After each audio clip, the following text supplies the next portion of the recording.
Hi everyone, my name is Anna. Okay, okay. You can find my e-commerce greatlara product.com. Okay. Now, if you enjoy this content of this video, make sure you sign up or subscribe of this channel.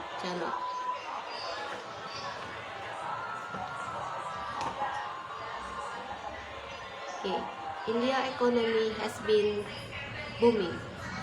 They be making huge strides in various industries, from textile, handicrafts, and jewelry, and technology, pharmaceuticals, and automotive. The range of product India often is both extensive and exceptional in quality. In addition,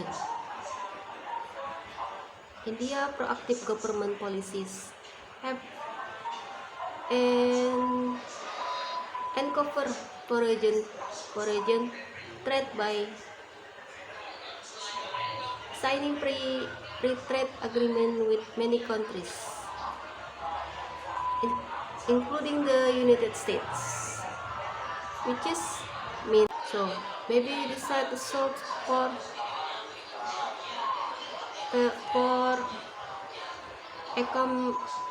economic business.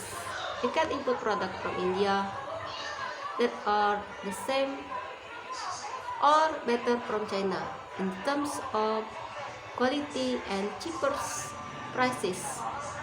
So let's start by comparing China versus India overall. In terms of overall cost,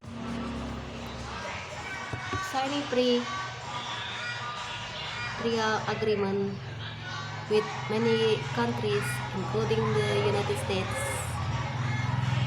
which is means lower duties, and more important, not tariffs.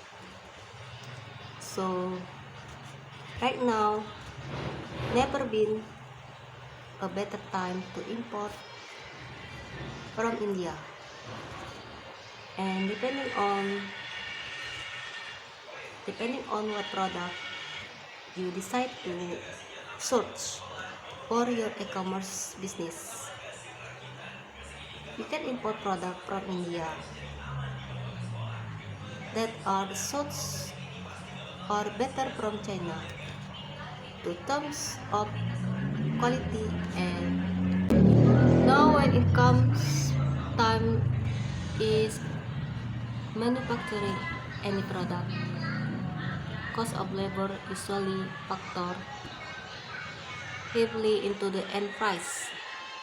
This is why whenever someone asks to buy product to buying from the USA, is usually non-start for most product.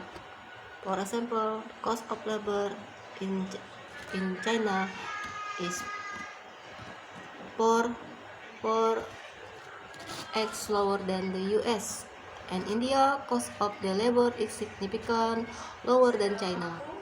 Now, if you take a look at this minimum gap among that countries in Asia, you will notice. And India is not going to overtake China anytime soon. So what is India good for exactly? And what should you buy from India? Well, here are the main product categories.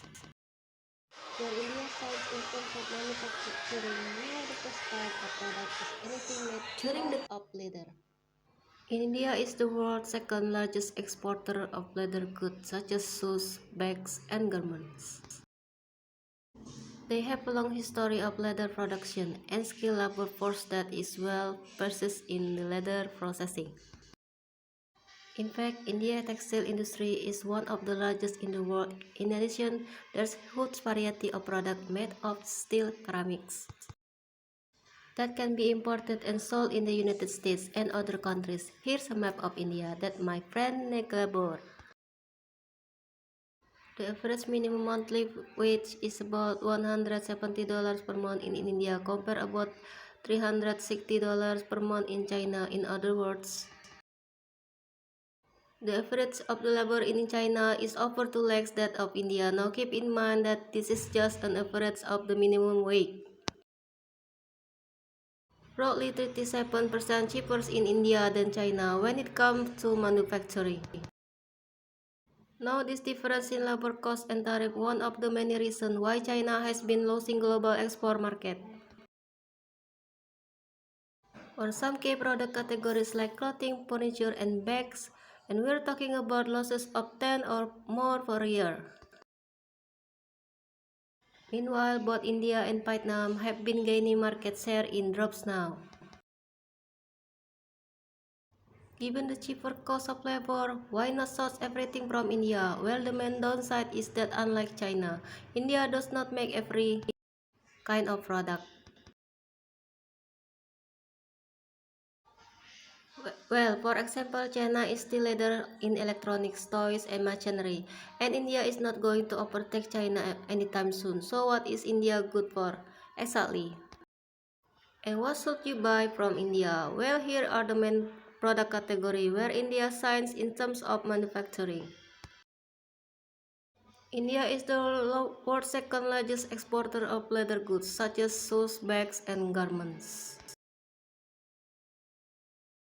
They have a long history of leather production.